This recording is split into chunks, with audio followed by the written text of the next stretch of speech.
1000万 MLB 翻訳侍戦士チャンネルへようこそ。今日はロサンゼルスドジャースの興奮冷めやらぬ試合をお届けします。ドジャースはシアトルマリナーズとの接戦を制し2連勝を飾りました。試合の主役はまさかの代打で登場したジェイソン・ヘイワード選手。8回に放ったスリーランホームランが勝負の分かれ目となりました。一方、先発のウォーカー・ビューラー投手は復帰後の調整に手応えを感じつつもまだ課題が残る内容でした。それでは今回はこちらを詳しく解説している番組をご紹介いたします。ご意見やご感想などありましたらコメント欄までお待ちしています。この動画が面白いと思っていただけましたら高評価、チャンネル登録をお願いします。ぜひ最後までご覧ください。Jason, you come off the bench, have a tie-breaking home run. When you think about, though, before that hit, that 8th inning, the tension, the emotions of it, what was just your approach in that at-bat? Could you feel that momentum building for you guys? Do my best to keep it simple. Stick to an approach. Don't let myself be bigger than a moment. Just trust if he doesn't give me something to hit, it's not there. Pass it to the next guy. Obviously, it's Shohei. But I think that's the beautiful thing about our lineup. That's how we got in multiple situations tonight to come through and just happy to be one of the guys that came through for the club. Only have one at-bat against Munoz before this one. It was a home run. What familiar did you have with him, and what did you see from him today to get that result? It's been a while, honestly. I think he was with San Diego the last time I faced him and hit that homer, but I know he has a big arm. He's got weapons. I think he's maybe added a sinker to his repertoire. I think I saw that first pitch, and then you can't worry about his slider. His slider's a really good pitch, but you just got to stay focused on the fastball. Get ready early enough to give myself time, and hopefully I don't miss the pitch. I know you said you don't like to make these moments bigger than what they are, but what has just been your mindset? Being a guy now coming off the bench, not as much playing time, but to come in the clutch for this team? Just a lot of preparation, mentally, physically preparing for a moment like that one to not make too much of it. One at bat in St. Louis facing the closer, throwing 102. It was a ground out, not the same result, but I still like my approach to it. So right here tonight, just another opportunity to do the same thing, not think too much of it. I think staying right there is nice to come through, but pinch hitting's hard. Pinch hitting's hard. You want to be a guy in a spot to come through for a team that's trying to win, deep into the postseason, but just keep it simple and you got to trust that. Jason, when you look at this win as a whole, how would you describe it for this team?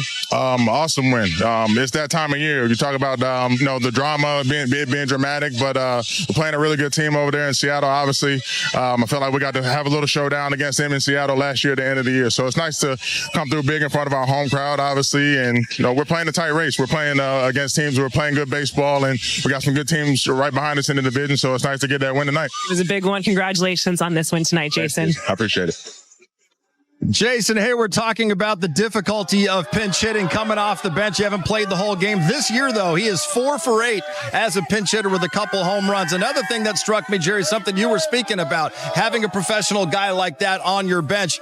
He talked about preparation. Bottom of the 7th inning, we always make our way out here to the set, and we pass by where the Dodgers hitting cage is. They're underground, and who's in there taking swings, getting ready for this moment, being prepared for this moment. It was Jason Hayward. His numbers was called in the 8th inning. He came through. And it's all about preparation. He understands his role. That's another thing. A veteran guy like him who's been through it all. He was a star, all-star player, an everyday player. And now he's a little older. Now he can be that vital guy off the bench. And he said a crucial thing, especially as you get older. You don't want to make the moment as much more bigger than it actually is. Go out there, go with your game plan, and make sure you execute your game plan. You're not always going to have success, but if you execute your game plan more times than not, you're going to put yourself in position to succeed. And again, Jason Hayward put himself in position to succeed. He got the fastball he was looking for, and he didn't miss it. Yeah. Can't stress enough.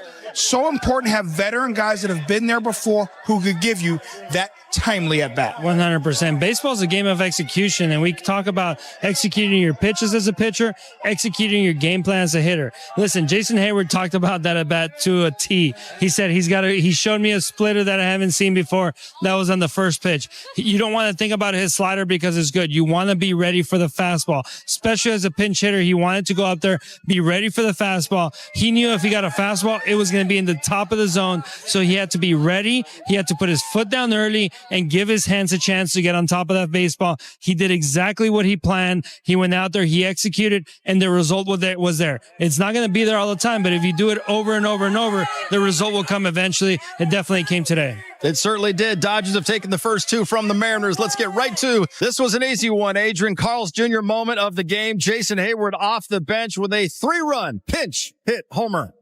This is incredible. Just him coming off the bench in that situation, being able to hit a home run off of Munoz, who he had previously homered against in his only other at bat. So that is a good sign. He knows how to get to the barrel to his baseball, and he did an incredible job getting the head out, hitting a rocket to right field for a home run. 6-3, Dodgers take it over the Mariners. Let's head back inside the clubhouse and hear from Walker Buehler. He's standing by with Kirsten and the media. Walker, when you look at this outing, it seemed like there were opportunities. You were getting ahead in the count. So it seemed like you were going to continue to have success, but just kind of missing that put away pitch. Have you been feeling that as of late? And what do you think's potentially leading to that? Yeah, I mean, in general, getting to 0-2 is kind of a weird victory for me right now, but I felt like I was kind of 0-2 or 2-0 the whole night, and made a couple of bad pitches. Polanco got me twice, and it was a tough one. He doesn't come off the heater, and tried to throw kind of the front hip 2-seamer, and he kind of smother hooked it and hit it hard, and for 2 in the first. But I'm so tired of saying that I feel closer, but I kind of explained to people I felt like a bad version of myself in 21, and I think that's as close as I've felt to kind of me of old as I have, as I felt this year. And I don't want to, I didn't throw the ball well, and our team really helped me out and got us back into the game. And I don't want to sound too optimistic about it just because of kind of the results. But, I came out of that one feeling pretty good about where I'm at and what we've done this week in terms of the delivery. And, now it's, I've been saying I got to perform, but I feel like I can actually perform now. And, I'm going to have 5-6 days to throw and feel the same thing that I've been feeling the past 3 or 4 days. And, I feel better about it. And I think also like this is the kind of power of being on a team like this, right? I can throw the ball not great.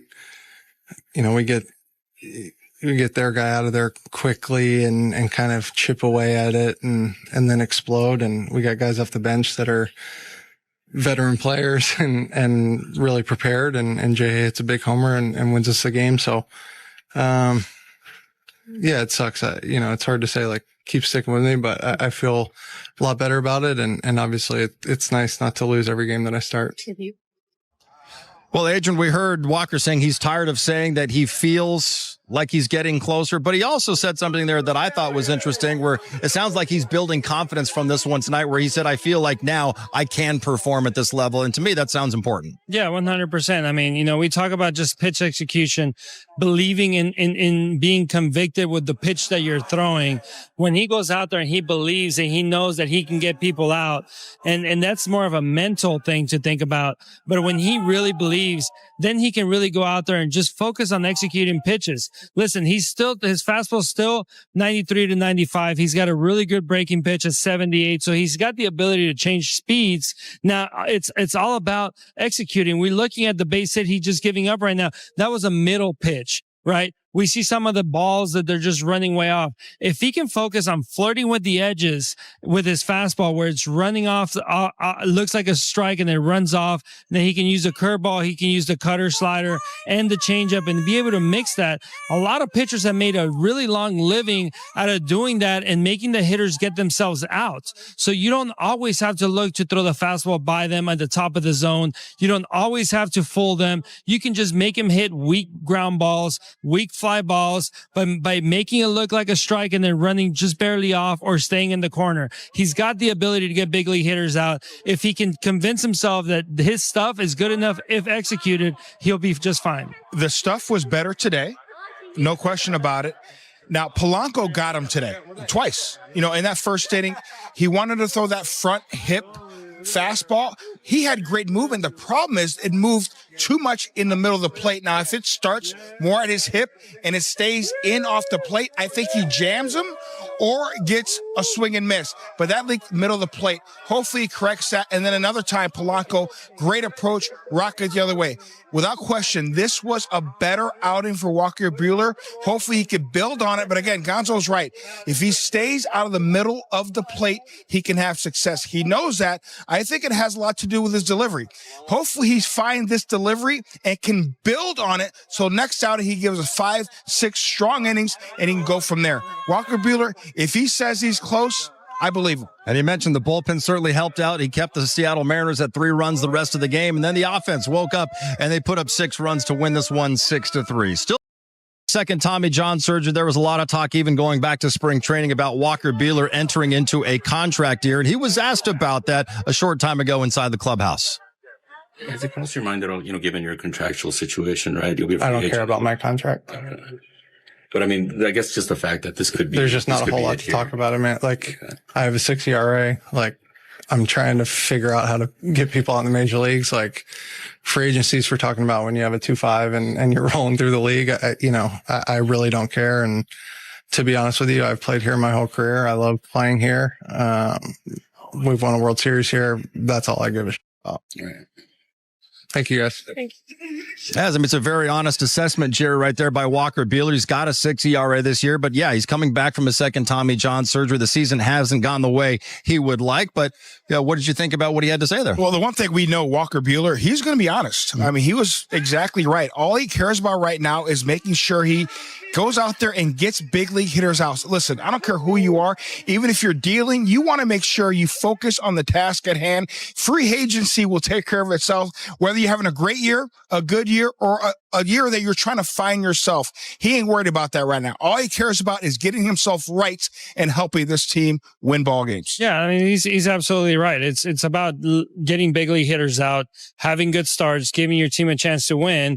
And then, like Jerry said, free agency will take care of itself, whether that's signing a big deal, whether that's signing a bridge contract, whether that's just taking a major league invite and trying to make a roster, whatever that is, that's going to take care of itself. His job right now is to focus on how to continue to go out each and every time and get big league hitters out and give his team a chance to win. And he'll have a chance to get healthy once again this offseason, come back next year. Maybe he takes a 1-year deal, bets on himself, and he comes back and has a great year next year and can test free agency all over again. 今回の動画はいかがでしたか？ぜひご意見ご感想をコメント欄までお願いいたします。このチャンネルでは日本人メジャーリーガーの最新情報など海外の番組の翻訳をお届けしています。面白いと思っていただけましたら、よかったら高評価とチャンネル登録をお願いします。どんな情報をお届けしたら喜んでいただけるか、ぜひお聞かせください。それではまた次回の動画でお会いいたしましょう。